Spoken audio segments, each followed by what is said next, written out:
Welcome to HVAC Success Secrets Revealed, a show where we interview industry leaders and disruptors, revealing the success secrets to create and unleash the ultimate HVAC business. Now your hosts, Thaddeus and Evan.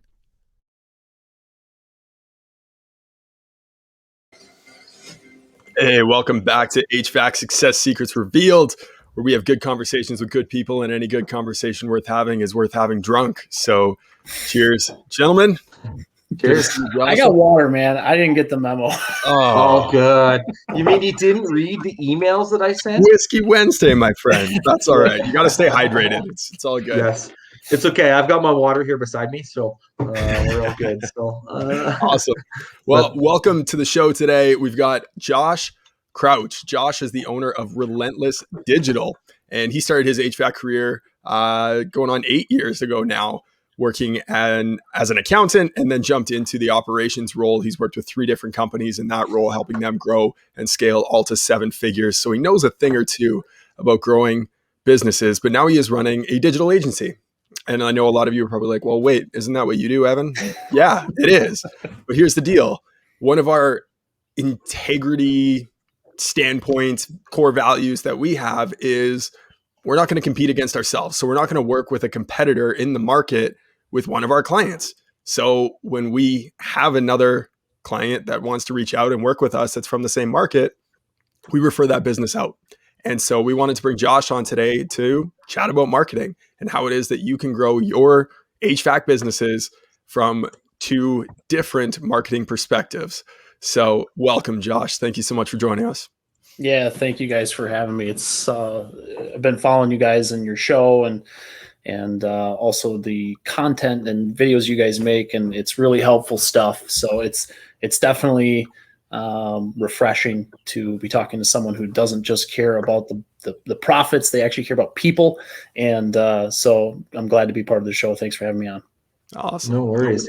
Hey, I did see that you did tag, I'm assuming Brittany McGovern, part of your team, your wife. I figured as much. So because she's not in the Facebook group, the tag didn't work. So if it's all good. So if you want to tag it on my profile or Evan's profile, you should be able to tag her, and then she should be able to watch it live on our profiles, because we stream that out so the world can see. And then she can make fun of you later for it, so it'll be good. She is probably already thinking of ways to make fun of me for it. So. Awesome. Well, Josh, why don't you go ahead and tell us your story a little bit, your background, how you got into HVAC in the first place, and then your progression as an ops manager to now owning your own business. Yeah, so like most people in the trades, they stumble into it, or they knew someone who was into it. I stumbled into it. Thought I wanted to do accounting because I've always liked numbers, statistics, and analysis. And an HVAC company had an opening for an accountant. And shortly after starting with them in 2013, it became the office manager left, and there was nobody left to run the business, and the owners were really burnt out. So I just kind of became the de facto guy and had no idea what I was doing. We had an old DOS-based, and this is 2013. We still had, Windows and everything else. We had a DOS-based keyboard program that nobody knew how to use. I could only look up records. I couldn't save anything new. Everything was paper tickets, spreadsheets. It was just a total nightmare. And then later that first year, we had our coldest winter in 30 years in Wisconsin. It was my first heating season, and I had no idea what I was doing. And we got our ass completely handed to us. So I got a really rough intro to HVAC and the demand that it can put on a company. Right. So everything has gone slowly uphill since that point. But that was kind of my start in the trade. And I've kind of been around at a couple different companies on the territory sales side. So I've kind of seen both sides of things. And here we are. Nice. I mean, if you can last through that, working in DOS in a awful freezing cold Wisconsin winter, and still stick around for 6 years after that, I mean, that's pretty impressive. So yeah, I won't do it again. I will never do it again. That's why I wear a hat, because I got no hair left. There you go. That's fair. What was the drive behind starting the agency then? Like what pushed you in that direction after leading 3 different companies to 7 figures? Well, I've always had a affinity. Even before that, I went to school for marketing, and then I changed over to accounting. I just really wasn't sure what I wanted to do. So I've always had an interest in marketing and small business. And so I've always really taken to that type of stuff when I talk to vendors. And I had a lot of experiences that people that we talked to have. They didn't know what their marketing company was doing. They weren't getting results. There was no data or no proof of results or work being done. And the company that I had been at, or just started at about 2.5 years ago, had a really small marketing budget, and they were looking to grow and to be pretty aggressive with that. So I had to figure out different ways to essentially get us found online. And they had just gone through a rebrand, so all their name online, everything was totally screwed up. So I really started diving down and went deep down that rabbit hole of started with local SEO. That was really where we started getting really good traction with Google Maps and getting leads there. And then that part kind of twists into organic SEO and websites and social media and stuff like that. So it got to the point where we were doing so well on Google Maps that I started having people reach out to me to do marketing for them. And this was right before the pandemic started. So I started to try to figure out how I could turn this into a business. It wasn't planned, but people were asking me, and we were starting to get results for other people. So along the way, my boss, or my ex-boss, was really cool about it. He knew what was going on. I told him. I think he knew at some point it would be a jumping off point, but we got them to a point where they're really sound foundation. So he's in a great spot. They just are putting the finishing touches on a brand new state-of-the-art building, and everything's hunky-dory here too. Nice. Well, you picked a great time to start a business right in the middle of a pandemic, but I had nothing to do but work. So there's nothing going on. Well, I guess we started ours just before that, so we had the same thing when we had our lockdowns last March. I drank a lot for the first couple of weeks of that. And then I'm like, okay, it's time to get serious. And then you just you're home. So you're like, what else do? You just work, I guess. So you start a podcast.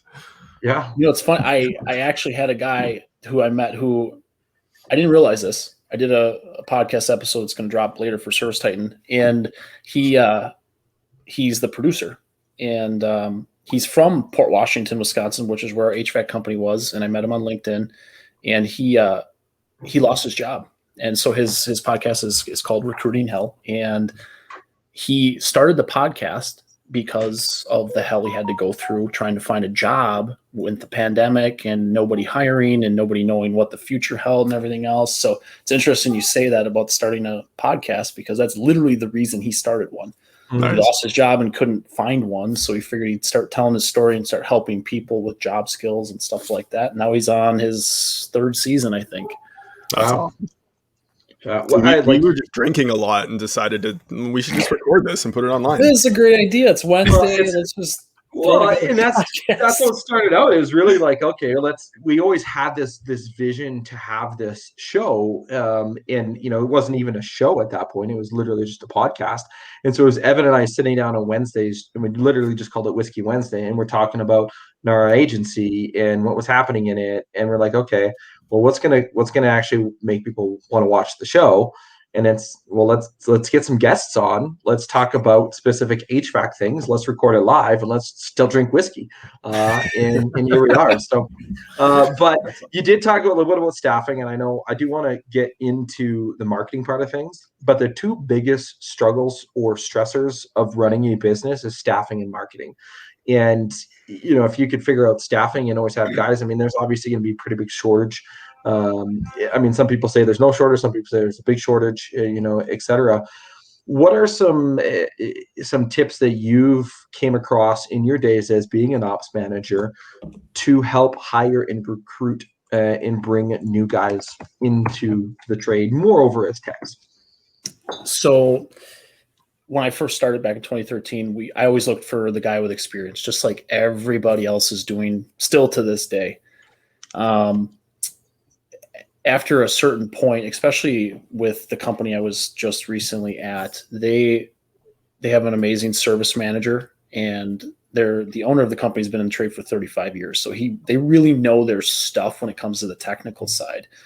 So, and we were getting so many applications with people with no experience. Maybe they went to trade school, 3 months of experience, or they've been at a couple different companies in 6 months. So obviously they didn't really know what they wanted to do yet. Excuse me.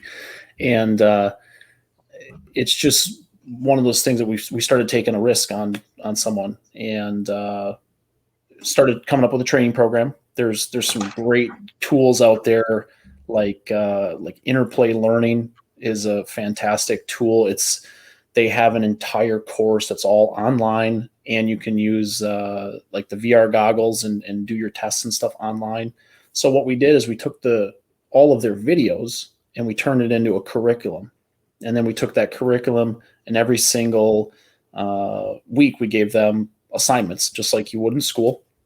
And then every Friday morning, one of the guys we'd draw straws, and the guy with the short straw would have to teach all the lessons back. And what it did is it started fostering this environment of just communicating about problems in the field, because we all know guys aren't great at communicating their feelings and thoughts. A lot of times we keep it up in here and we don't tell anyone.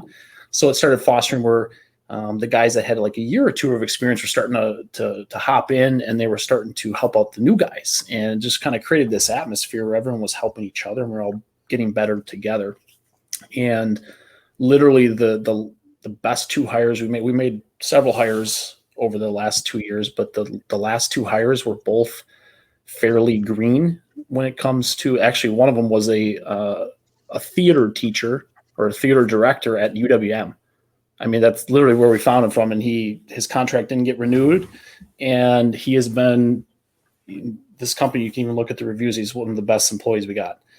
So it's a mindset shift, and it might be a little bit slower growth than some people want, but it is so worth it to try to find good people and train them and utilize the resources like Interplay Learning, Ultimate Tech Academy, any of the other sales trainers that are out and about in the world today. It made a big difference for us, because it also helped open my boss's mind to, hey, maybe we don't need somebody with 10 years of experience, because they come with all of their own bad habits, or maybe they were trained improperly from somebody else. So we were able to kind of mold them the way we wanted the technicians to run calls and to run appointments. No, love it. Love it. Well, and you had a post the other day that you shared that I absolutely loved. And it was, there aren't good quality techs sitting at home right now, unemployed, waiting for you to offer them a job. Like that doesn't exist, right? No. So how are you getting ahead of the curve? Yeah, one thing I realized with this trade is literally you have to suck to not have a job. I mean,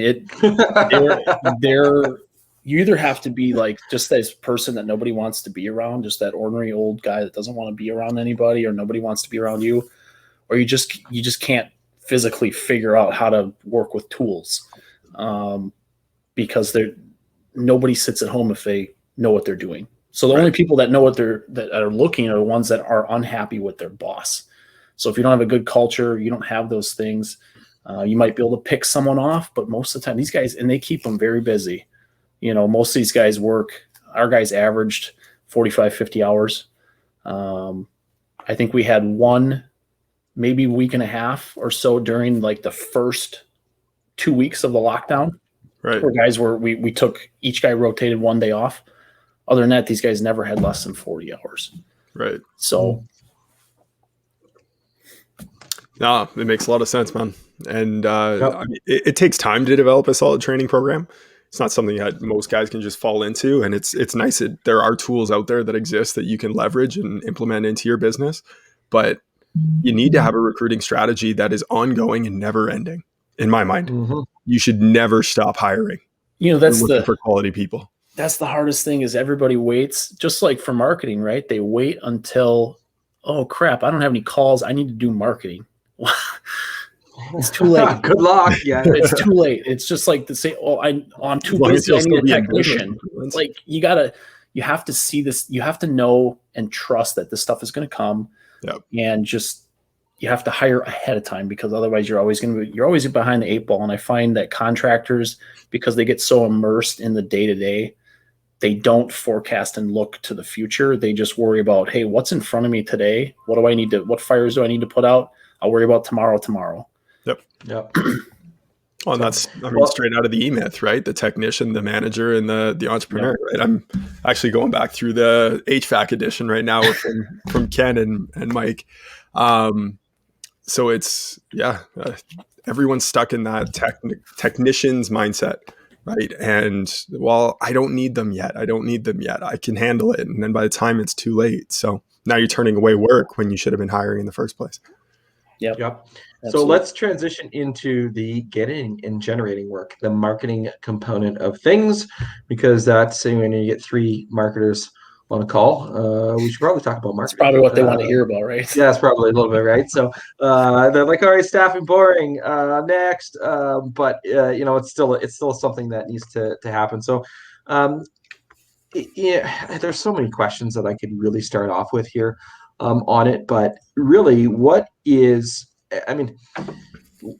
I guess let's start with this: a good marketing budget, right? That's what you need to know, the numbers, in order to be able to create and do your plan, on that. Well, actually, no, even before that, if you have $0 budget, I know I'm squirreling around a little bit here. I wrote my questions out that I had in advance, and they're not really in a coherent order on this, but you started drinking too early.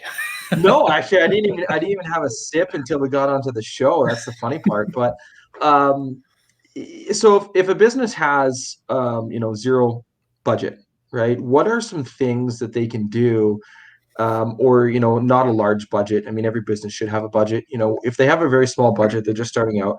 What are some things that you've seen success in doing when they don't have a large budget? Yeah, I think anything, there should always be some. So there's always some money. If you have customers, you have some money to put towards marketing. I think one of the most overlooked things that is so simple, because roofers and gutter cleaners and driveway guys, they all do this and they're really good at it. Put a yard sign out, take a picture with the customer. It is like with the social media world we live in, that photo with a yard sign, a happy customer, and maybe your truck in the background is worth, it goes so far. You can do so much with that. We used to run a yard sign contest every month. But even just having those photos, now you can take that, you can use that in an email to someone you left an estimate and put it with a review. Now all of a sudden you got a happy customer with a review. It makes it more real. And stuff like that, leave behinds while you're in the house. You're already there. I was actually on a coaching call with somebody else last week, and he said he was looking to hire a landscaping company this year because his business is growing and he's doing so well. And he hired one last year and he couldn't remember the name. So he was trying to find the name in a phone book. He called 3 different ones, and he doesn't think any of the 3 were the company he called, because that company did not leave him anything behind. No magnets, no stickers, no direct mail pieces after they were done, no yard sign. He just couldn't remember the name of the company. And this happens so often because people really only care about HVAC when their shit's broken, right? Mm-hmm. Nobody cares if their air conditioning is working fine. And so it's one of those things that people just forget about you, and you have to stay top of mind with them, whether that's through your branding, the pieces you leave behind, simple emails. Simple emails can go a long way. And everybody can get a Gmail account for free. So, there's Chrome extensions. You can send 200 emails out in a day. So there's no reason that you can't stay in front of your customers. I just find that in the trades, people like to go find the next silver bullet or the next golden nugget versus the ones that they already serviced and already like them. And that's a big part of what I usually talk about, because they forget about Mrs. Jones that they serviced 6 months ago. They want to go find the next guy that's going to buy a system from them. Yeah, they ignore the maintenance part of things and not necessarily, and they just focus on the new business. Where you want to build a uber successful HVAC business, add in maintenance agreements, add in maintenance contracts, recurring revenue into the business increases your valuation of your business should you ever want to sell that down the road. If you don't have the recurring revenue, your sale price isn't going to be as large. But you can do that by focusing on your existing clientele, which is a massive thing and an easy thing to do with zero budget, right? I mean, even if you had a G Suite email or Google Workspace rather, I mean, it's what, $7 a month? Yep. $8 a month for one email address to have, at your business. So info at your business, and send out those emails, which is a often overlooked part. So now, and I love the yard sign idea, by the way. I think that you are right. HVAC guys don't do that nearly enough. It's simple. I mean, it really is. Yard signs can be anywhere from $3 to $6 for the nice ones. And you get a couple $100 worth, and you can have a ton of, especially a small business. Maybe they don't even have a website yet. Facebook account's free. Those buy sell trade groups are free. Yep. Local community groups that talk about local things is free. Share some advice, share some educational content, share some tips and tricks and homeowner thing, DIY tips. Just get people to know who you are and be like, that's the HVAC guy. That's what you want to be known as. You're the HVAC guy. I'm going to call you when I have a problem. So would you say then, because you talked about, the groups, and I know we have one of our clients here in Calgary, super active in their Facebook groups, and it's just, they absolutely crush it. With the local community groups, some of the buy and sell groups. Now, if you're taking that photo in front of that yard sign with your customer in your truck, is that something that you would then have them post into those groups, or are they simply using that on their current social media profiles? What's some do's and don'ts of being active and involved in Facebook groups? Usually that type of thing we'll leave for our own Facebook page. If they want to tag themselves or share it or do something, they can. The things that really worked for us in the local Facebook groups is like once a month dropping educational stuff. And like you guys have extreme weather just like we do in a lot of parts of the country. Being in front of that with educational content is huge. Like right before I left, we had a really bad cold stretch coming for like 2 weeks. It was supposed to be super cold, like, I don't know, negative 15 or 20 with wind chills even colder than that. And I had a post from literally unfortunately I created the last company I was with. Well, I still had it. I found it and I took it again and I shared it to my page and like 2 other local groups. And the thing got shared like 150 times. And I think we reached like 17,000 people just with a free Facebook post that said, hey, it's going to be really cold. Your house is likely not able to keep up with the temperatures outside. Do this, and this before you call us, because your system might be working just fine. And it's just free advice. And it's similar to like the videos you guys make. It's just free advice, stuff you guys see, and it's helpful. And it's attraction marketing 101, really. I mean, You just get people to like your business. Like, hey, these guys bring value to the community. We want to do business with them. Yep, absolutely. Value is king. Well, when it comes to, so now we've built a decent sized business off of the free marketing. We've been able to build our reputation up a little bit. We're going to continue to do that because we know that oftentimes things work so well that we stop doing them. So we're going to keep 100%. Doing it. Right now, we want to start paying into some marketing. How do we set up a marketing budget? How do we plan for that? How do we create that? What are some things that you used to do as an ops manager, and what are you coaching clients on now? Well, and that goes back to Thaddeus's point about your numbers. You do need to know your numbers. And the numbers you really need to know is your overall revenue, sales, your gross profit, and your net profit. And the net profit's really the big one, because if you don't have any net profit, you probably shouldn't be advertising. You need to fix other things in your business first. You need to fix your conversion, your pricing, your operations. Something's wrong in your business and it's not going to sustain. But if you have some net profit, taking a percentage of that and sticking it to marketing. I know, there's people, and I argue with these people all the time because I've done it on quite a bit less budget, but they tell you if you're going to grow 10 to 14% of your sales, I'm like, that is a big number. $1 million in sales is $100,000 in just marketing, which you think about all the other things you need to do. That's a lot. But that's what the gurus say, if you will. But the strategies that we're talking about here with some of the smaller things, if you don't lose that, and then you add things like a good solid website and a good Google My Business presence and maybe some Facebook ads and stuff like that, you can really, on a smaller budget, get that much further because you already have that presence. You're already getting the regular referrals, and it's just going to help your business without spending a ton of cash. Mm-hmm. Oh, absolutely. So what would be some things that you would focus on then? So you said a website. You said website's website's a necessary evil. I mean, it's even more so.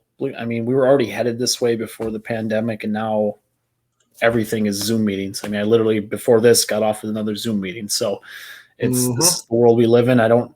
Even after the pandemic, I don't know how much that'll go back to the way it was.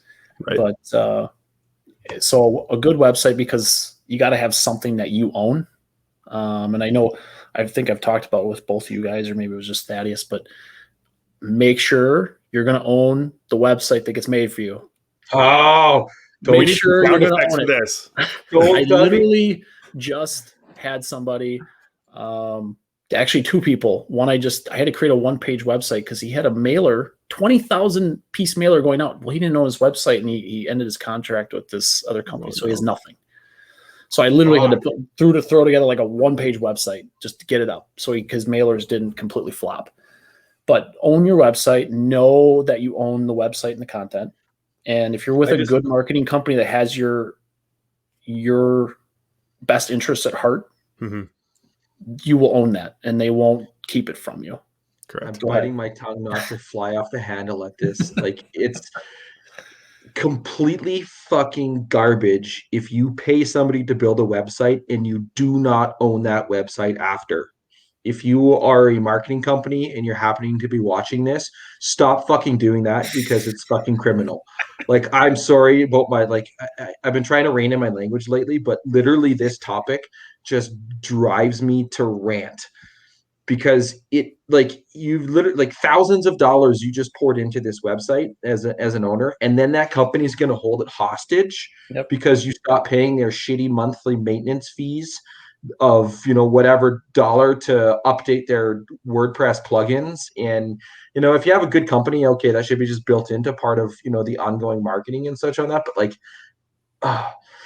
the times that we've had to go to bat to try to find stuff, like one of our clients, and he's like, anyways, next topic. Well, I mean, it's and I've used this example before, but imagine when you ran your company or ran the HVAC company. You sold an air conditioner to a client. They stopped their maintenance agreement, and you went and took the AC back. Yeah, that's exactly what it's like. It's the same concept, and it boggles my mind, and that it's in the contracts, but people don't know what's in there. Read it and understand it. Yeah, there are. Let's not name names today, but there are 3 companies that I know of. 2 that I've experienced personally, one that you've experienced and shared with me, and I think we shared all 3 of them with each other. I don't want to name names again into that, but if you're thinking about a website company and it's not us or it's not Relentless, hey, that's cool. But reach out to us and say, hey, you know what, is this company good? Because there are a few out there that are very good. And if you're watching and you happen to know those companies and you want to drop their name, hey, by all means, please do. Hey, let me text somebody quick. Yeah. I was thinking, hey, Jason, Julian, drop the name of your guys, that we fought for to get your website back when we did yours. So anyways. I digress. I digress. Next topic. Sorry, you were talking about something, and then we kind of ranted a little bit. Oh, yeah, I think we're important things. So having a good website, and here's the thing, I know I posted about this. I'm sure you guys talk about this too. Google's having an update coming soon in June. It's June now. It used to be May. So the experience of your user or of your homeowner on your website is going to be important. So those websites that were built that are old and just don't, people want to scroll. They want to scroll and look for information. They want to click buttons. They want to, schedule online, stuff like that. So, yep, if you don't have it wants to be mobile optimized. Yep. Right? And it has to be not just even that, it has to be fast. It doesn't have to be like lightning fast, but it's got like 2.5, 3 seconds, because anything over that, you're going to start losing people. So having a good website that converts, which anyone that builds a website these days, it should be that. And I would ask them questions about that. But between that and social media, those are the primary places you need to be, because that's where your customers are hanging out. So let's talk a little bit more about social media, because websites are fairly straight. There's add a fourth onto this one. Thanks, Brittany. So there's 4 companies now that we can add onto this. That's funny. Not even the company that I messaged you about when you had your post. This was like 2 days ago. Yeah. So anyways, there's there you go. Right. They don't, don't let you out of your own website or get out of the contract. So it blows my mind. But anyways, let's not go down that road. So we talked about websites. We talked about social media. We talked a little bit about posting in Facebook groups and such. How does a company own and dominate their social media game for their business? And I'm going to caveat this, because the Facebook marketplace, if you have a Facebook page and you have 1,000 people that like your Facebook business page and you do a post, you're going to get anywhere from 5 to 15% of the people that are liking your Facebook page to actually see your post. So it's not a big number. It's 5 to 150 people for every post that you do. So how can somebody dominate the social media game in order to be able to successfully leverage that with their HVAC business? Well, here's the thing, and I do social media management, but I always preface it with this. We will keep your page active. We will tell people the services you offer. We will brand everything to your brand. But some of the best social posts are going to come directly from your team, from your office, from your pictures of your truck and your installs and stuff like that. As marketers, there's certain things we can't recreate without causing you a bunch of extra work to send it to us. We do our best to keep things relevant, but as far as on that side of things, if you don't have anyone that wants to keep it active or has any idea what they're doing, hire a company. It'll look professional and it'll keep your professional image. But if you want to take it a step further than that, and you have good content, or you have someone that creates content for you, doing some paid ads is a really great branding strategy. And I know I don't get into that realm of things. I know you guys can speak more to that. But I think that's really where Facebook's at. So it's like Google, right? You got to pay to play, essentially. Mm-hmm. Yeah, and you are right. I mean, the Facebook ads part of things, and you could do a lot with Facebook ads. And I don't want to dominate that, because there's a lot of different strategies involved, whether it's, a branding play, and people are like, well, you can't really brand on Facebook. Well, no, you can, because there's enough ads that I've seen in my news feed simply on Facebook that I remember the name. Mm-hmm. Just because their ad is always on my news feed, and they repeat, right? So there are different ways that you can do that, for that. But it starts with having some of your own user content and user generated content that you're going to post out there. So when with social media, a lot of things that people often overlook is Google My Business posting. And I know that you've posted a lot of stuff on Google My Business and posting and making sure that that's up to date. So how can somebody take all this content that they've created in, for Facebook and also leverage that for a Google My Business posting? Well, it's just like all the platforms, like every platform has its place, and Facebook is still like that. It's like a hangout. It's like the new mall, if you will, like the mall when we all used to be teenagers. Like that's where everybody went. It was cool.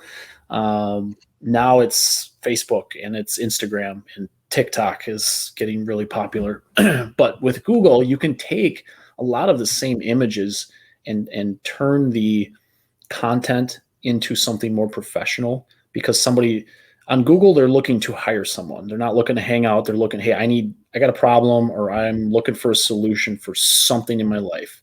Facebook, making the content funny, or just have a sense of humor, or showing something you're doing in the community, can really go a long way. But you can actually, you can use the same videos, the same pictures to post on both. I think people just they forget about Google. They're like, I don't know what to post. I'm like, well, yeah, you have to think about it, because Google looks at that. Google wants to, it's going to sound really bad, but they want to kind of own everything. They do. They want you to stay on google.com, and they don't even really want you to go to your website, to be honest. I mean, they want you to book now. They're even got an online shopping thing now to try to compete with like Amazon and stuff. But you have to post to it, because if you don't, they're going to look at you as not as relevant as somebody else, and somebody else is going to leapfrog you. No, 100%. And it's actually funny that you mentioned the Google and keeping, on Google. I mean, Facebook's the same way. They want you to stay on Facebook, because the more time you spend on their platform, the more money you're going to spend with them. So Google My Business has the messaging feature now, where you can actually direct message and text with a business, on that. And so like if you, and again, that's their whole thing, keeping it on Google. If you don't have something to capture Google My Business direct to text, because they say, oh, Google My Business, photos, tons of reviews, 5 stars, great, I'm in. Ooh, message now, boom, text. Like that's the psychology of the user. Like I hate. See, I got double-edged sword, because I'm like, I like to have phone calls with people, right? But I don't like checking my voicemail, and I don't like. So I try. So when I'm Your calling them, voicemail box is full, isn't it? Yeah, no, it's actually not. I hate having the notification system. Like I hate having notifications, or like even like unread emails drives me nuts. It's just my OCD on that. And ask Evan on one of our shared inboxes. I'm like, can we clean this up? Meanwhile, I have 19,000 unread emails. So Evan, you're like my wife, and I'm more like that. I hate not checking emails. Yeah, exactly, right. And so, and like I'm getting a lot better of not having the OCD of flipping over. And when I see, so I shut my email down when I'm working on tasks. I don't see anything. I don't have any email notifications on my phone. But I love communicating with text message when I'm trying to book something or do something, especially if I'm the consumer. And so having that set up on a Google My Business page and even a website is a key differentiating factor for your business, because it's going to allow them to text message you back and forth with that. Huge piece, especially the Google My Business part. Yep. I have a rad. They're trying to promote it, so yep. The more you can be on it, the better. It's just like anything else with Google and Facebook. If they give it to you, fill it out. Yeah. And there's a purpose behind it. We just don't know what it is all the time. Instagram Reels right now, right? Like if you want to get seen on Instagram, start doing the Reels. Anytime they put out something new, do it, because it's going to show up more frequently. Yep. That reminds me, we should be posting our content on Instagram Reels as well. I know we've been solely focusing on Facebook, and so we're diversifying our own internal posting out, a lot more, from that. So, random question generator time, because this is what we do, and we like to throw it in at random times, and it's a doozy of a question. Oh boy! It has nothing to do with anything related to business. So I I read it, and I was just like, I started laughing, and Evan's like, "Ooh, do tell." So how would society change if men were able to get pregnant? So like if both men and women had an equal chance of getting pregnant. Oh man. I don't even know where to start with that. Right? Oh, well, I tell you, we would probably have a lot of single dads because the women would not be able to stand us. Men generally, like, they get a headache and it's like the world's ending. Women are like, yeah, it's just Tuesday. It's I instantly thought man cold when you said that. yeah. I don't think a lot of women would be able to stand us if we had to deal with that. Oh, man. That is, I think that is a perfect answer. Having seen, my wife and where she's at and now I can finally talk about this on the show, and because we finally made, it public that we're expecting, right? And so like the amount of things that a pregnant woman has to go through is absolutely astounding and amazing. And they are superhuman for being able to go through it, because you are right. If I had to deal with it like a tenth of the shit that they have to deal with, I would be curled up in the fetal position, not getting out of bed. Like, so yeah. They are incredible, and that's I would never be able to deal with it like they do, and they deal with it with such class too. No, yeah, they do. So let's get back into some business questions. So, what is the biggest obstacle or frustration that you see in the industry right now? Hiring. I see it everywhere. Everybody's posting, where do I find people? I can't find anyone. It's like the pandemic inside the pandemic, and it's for multiple reasons. One, we don't have enough experienced people in the industry because of these. Everyone's doing digital stuff, or they're gaming, or they're a YouTuber or TikToker or whatever those terms are now these days.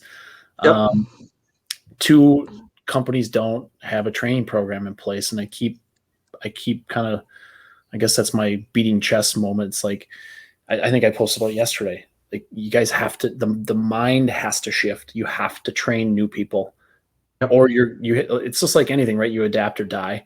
And I see a lot of companies not adapting. And I think that's also why there is a lot of companies that are going to be selling at some point. There's a lot of buying and selling going on right now, as you guys are probably aware of. There's just a lot of opportunity. And so if you figure that problem out and have an assembly line of people, good people coming into your business, the sky's the limit. I mean, some of these companies are massive, and they are growing. Like, some of these guys down in Southern California and stuff, these guys are growing so fast. I mean, I can't keep up with how many trucks they're adding on a given month. So the sky's the limit if you solve that problem. Sure. So somebody solves their staffing problem. You mentioned, adapting and changing and held up with the cell phone. So to parlay this into, to the future, right? What are some things, I guess, what's the future of the industry have in store, and what are some ways that the company can adapt to be able to take advantage of technology? Well, it all becomes with you have to have either someone in your business, or you have to hire someone that knows these platforms, and you have to be everywhere, because just because we think, like, in my head, I think TikTok, I think kids. It's just like, it's not adults, but there are adults. My wife loves TikTok. She loves it. And we have to start realizing that all of these social media platforms have a place, and it can kind of tell your brand's image by being on those things. I know a plumber in Oklahoma City that her and her husband do TikToks, and they have a technician who does them too, and they get a ton of views. People love it. So just being on these social media platforms and just not being afraid to turn the camera around, turn it on, take a video. I mean, I could tell you, is obviously we're live on video here. And as you guys know, I do a lot of videos myself, and you have to get comfortable in front of the camera, because that is how people consume content. Mm. The reading through a long blog post is I still do it depending on what it is, but I'd rather watch a video and have someone walk me through exactly what I need to do and how I need to do it. And I think a lot of people in statistics show video is the future, and it's the present too. Yep. So I look at if I'm doing something around the house, I'm not quite sure how to do it. I'll look at a video. I like to consume my news by reading it still, but there are videos, and you sit there and all of a sudden, whoops, 5 minutes, 30 minutes, an hour is going by, and you've watched all these videos, right? Like, I don't know how many times a day I go onto Facebook with a thought in mind, like I have to do this one thing, and I always get sidetracked with something else, or I start scrolling. I mean, these social media feeds are so good at that. But absolutely, video is, you just have to figure out a way to get comfortable with it. Do it on your phone in your bathroom or something. I mean, and I know you mentioned your YouTube video, Evan. I'll come back to that.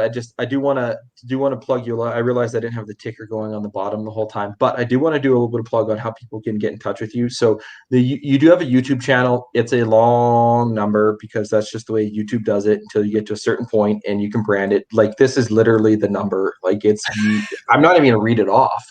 No. I'm gonna put the link to his YouTube video or his YouTube page in the comments. So you'll actually be able to find that and click on that to be able to see some of the videos that he's putting out. Obviously, if you want to get in touch with him, relentless-digital.org. That's relentless-digital.org. Again, these will all be in our show notes, so you'll have access to that. If you want to reach out to him on Facebook, facebook.com/joshua.crouch.39. And of course, if you ever want to go old school and text or call him to the old school 260. Oh man, Messenger, man. Like, I had so many conversations that happen on Messenger. Like, I used to do a lot of texting, and now it's all moving on to like Facebook and Messenger and such. So anyways, text or call him 262-720-5739. We'll put all of those in the show notes at the bottom. So did want to give a quick plug on that. So over and back to you, Evan. Well, any leads that come to you, Josh, so you need to give us a kickback on, just an FYI. Of course. Well, what did you guys say commission? Whiskey is. Yeah. No, the point I was going to make. Before you get into that, send me up some Spotted Cow. And we've got a deal, man. That beer is freaking delicious. It's delicious. Every time we were down in Milwaukee. So we've been to Milwaukee. Our previous job that we used to work at, their head office was in Brookfield, so not that far away from you. So went there. I probably went there 4 times a year for 7 years, and it had the Spotted Cow all the time. Delicious. It's a favorite. Squirrels aside. Hanging out in the what was that bar? With the secret room in it. That's literally, I think, what's called the secret room, isn't it? No. I can't think of the name in Milwaukee. Yeah. Anyways, it was next to the newsroom, which had a ton of really cool stuff in it, which was great. Safe House. Yes. Yeah. So we loved going there and having our Spotted Cow, and it was delightful. But what I liked about the Safe House is I found this video the other day. Is that I think I have a video. I told you the password to get into the Safe House, but I didn't tell a single other person. And so we got in, and you can actually watch. So if you're ever in Milwaukee, it's a fun place. Go to the Safe House.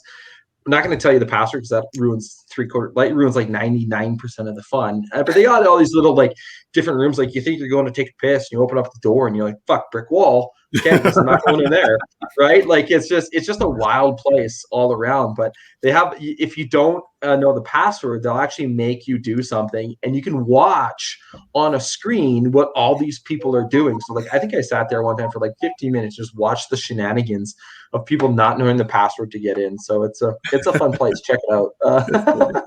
Yeah. Anyways, aside, when you were talking about video, the thing that I love about video is that you can take that and reuse it in so many different ways. Getting a video transcribed, because more than likely people will watch your video and read the subtitles with no sound on than they will actually turn the sound on. When you're in the bathroom, sitting there for 20 minutes, you're more than likely to read the comments and read 80% the transcription. 80% of videos are watched without sound. Exactly. Yep. But the other thing the point that I love making is that who are you to decide how someone receives your content? You need to put it in as many places as possible and in many different ways as possible so that they can consume it however they want to. If that's audio only, great, give it to them. If that's video, give it to them. If that's written word, give it to them. Why would you prevent yourself from having another contact with someone in your market? Yeah, and I actually, to your point, and I talk about this a lot. I'm actually creating a series on it, is Zapier, because contractors are so afraid of this thing that they don't know. It starts with a Z, and they don't realize what it can do for their business, like social media. And I know we're probably running out of time here, but social media, one post can go to literally all the platforms, and you don't have to take it and post it, take it and post it, take it and post it. Same thing with video, getting your videos transcribed and captioned. You can literally take your video, put it in a folder, and it will automatically send it to like rev.com or Otter or Sonics, I think is one of the other ones. And you just have your card on file. They'll do it. They'll transcribe it. They will put the captions burned into the video, and you get it back as soon as it's done. Go on with your life in the meantime. And then all of a sudden now you can quickly take a video, put it on YouTube, put it on Facebook, and just kind of keep life moving.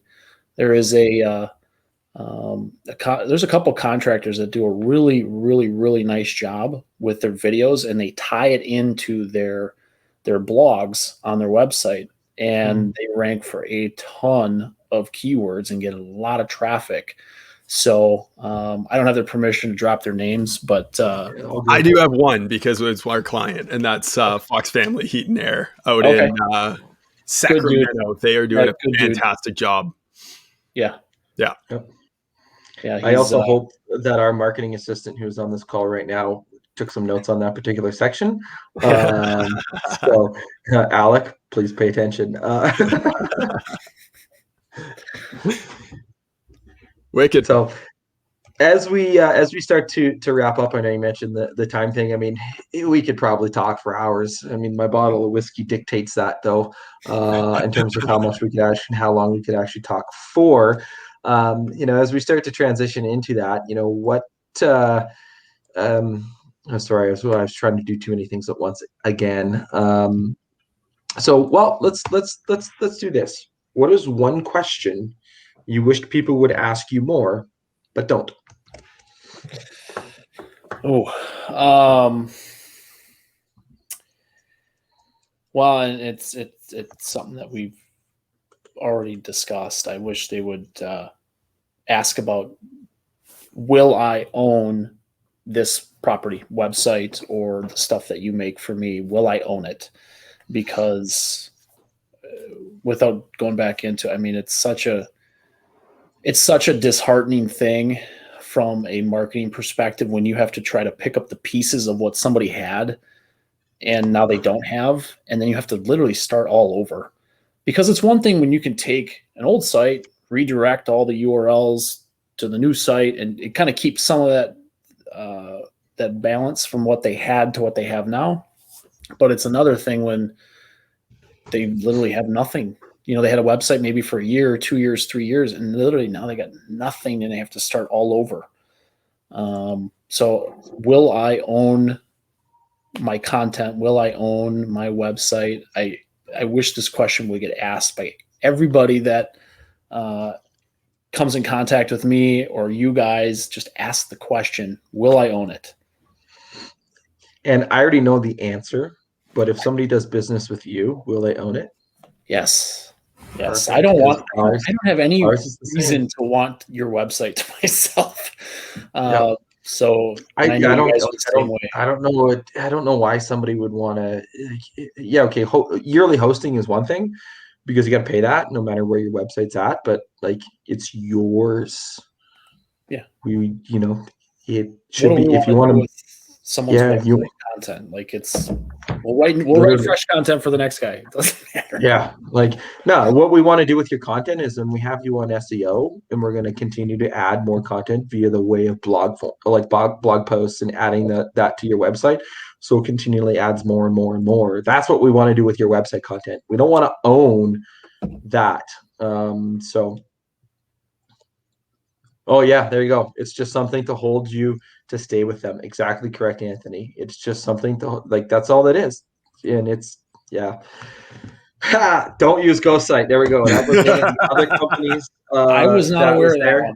No, so Ghost Site. So and I know that like Jason's full disclosure on everything that he does. So they're one of the companies that if you were to call them, their 1-800 number or whatever, it gives you an option of sales. So like, are you wanting to be a new customer or are you a returning customer? If you press returning customer, it just goes to voicemail. It plays hold music for like 10-15 minutes. And they're like, sorry, we couldn't get in touch with you. Leave a message. And so you leave a message and you don't hear back. If you press new client, guess what happens? Yeah, within a minute, you're connected and you have the conversation. And then the person's like, oh, I'm sorry. I'm only dealing on the new side of the business. I'll have somebody else call you back. And then what happened was when I finally got in touch with somebody on the existing client, for Jason to transfer his website over, it was the same person that took the original call. I'm like, you got to be fucking kidding me. And so I asked for like got a new person, same runaround. And then the third person that I finally dealt with, and this is like, I'm going to have a video coming a little bit later on the best advice that I was ever given. And the girl who I chatted with, she's like, you know what? I've been hearing this a lot more and more. They pay me, and it's my job. Sadly, I'm kind of tied to that. But as long as I can help you out, and I help you, at least I feel better about myself.